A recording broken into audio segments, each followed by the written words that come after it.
Welcome to the African True Crime Podcast, where we explore some of the most shocking and complex crimes in Africa. Today, we are heading to Zambia, a nation where gun violence is rare.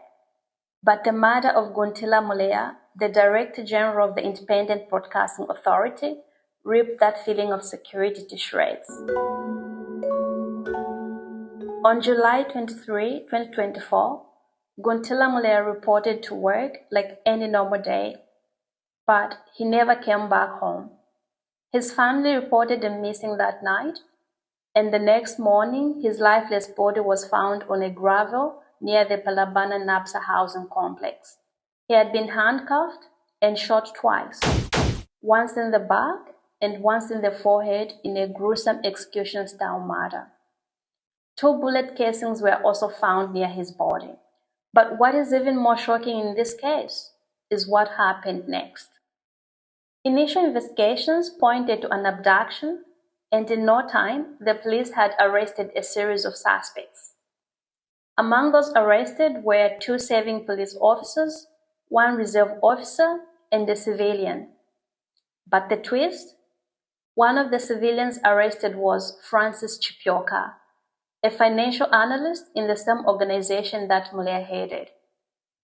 Chipioka had initially attempted to flee to the neighboring country of the Democratic Republic of Congo, but was apprehended as he sought to cross the border.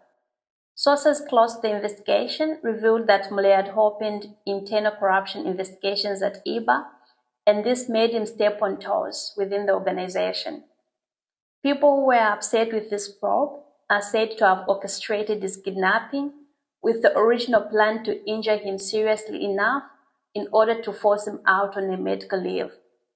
However, things took a deadly turn when Muleya apparently recognized one of the officers involved, and the plotters decided to silence him for good.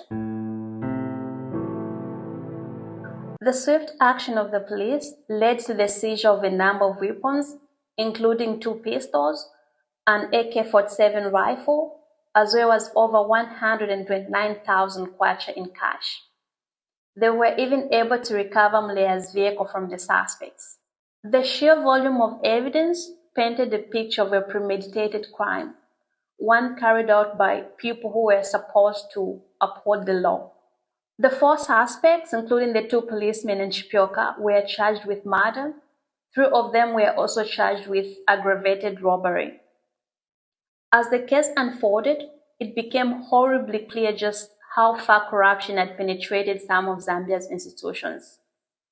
Muleya was trying to clean up at IBA, and it cost him his life. And for ordinary Zambians, the revelation that serving police officers were implicated in the murder just eroded trust in the police. Nowadays, Muleya's death is a painful reminder of the dangers faced by those willing to confront corruption.